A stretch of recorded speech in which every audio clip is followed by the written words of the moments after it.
Welcome to the Leadership Spark podcast, where we equip you to be the great leader your people deserve. This is Corey, and today we're going to continue the conversation about feedback. Yesterday, I shared some thoughts on feedback and some elements or the structure of feedback or some things to think about as you are approaching giving feedback, whether that is corrective feedback, if something that you see that needs to be changed or an expectation isn't being met and you need to be constructive or corrective in your feedback, or you're giving positive feedback.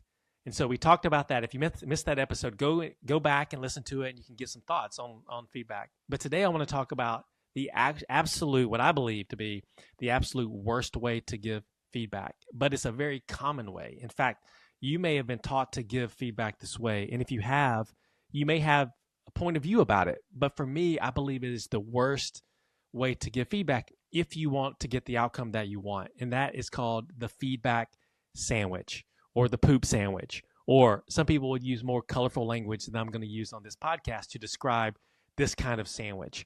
But what the feedback sandwich is this approach that when I give feedback, I want to give a positive, say something positive about the person, give the real feedback, the corrective feedback, and then wrap it up with another positive thing about them. And so think of it as a sandwich. The bread around the sandwich would be the positive, and then you have the middle, which is really the message that you want to give, which is the corrective part. And so let me just share with you why I think it's the worst way to give feedback. Because what's going to happen is that every time, if you use that method to give feedback, then every time you say something positive, what are the people on your team going to think is going to come next?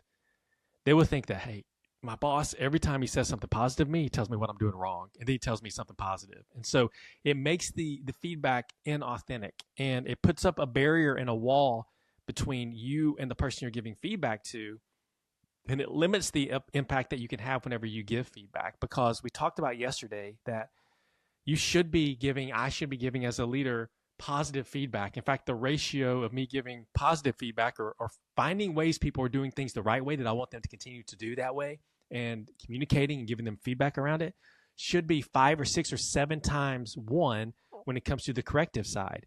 And so if it's a 1-to-1, if every time you give positive feedback, you're also giving corrective feedback, then the positive feedback isn't going to mean anything. People are going to start to think that every time they get positive, the negative's coming. And so they're just saying the positive because they've been taught to give this sandwich. What they really want to say is talk about all the things I'm not doing correctly. And so the positive impact, that part of feedback that is so important for you as a leader, loses its power. And if it loses its power, then people stop listening to it. If people stop listening to it, they're going to stop listening to your feedback. And ultimately that will not allow you to be effective as a leader and effective doing your job, which is to be elite at giving feedback, to develop these feedback skills. And so I want to encourage you not to do that. I want to encourage you that if you have corrective feedback to give, that you would be direct in giving that feedback. It doesn't mean that you don't affirm them as a person, because we talked about yesterday, feedback is not personal. You can affirm them as a person, but you want to be direct and get to the corrective feedback and not connect. Every time I give corrective feedback, they're going to give me positive feedback. So the positive feedback is fake and it's inauthentic. You want to build the habit, build the elite skill of giving positive feedback and giving corrective feedback. And you can do those dynamically, you can do those separately. And so don't use the feedback sandwich, please. Now, you may be out there using the feedback sandwich. It may be your favorite go-to. It may work for you. And if it does, keep going. But for me, it's the worst way to give feedback. So your go and do is don't do the feedback sandwich.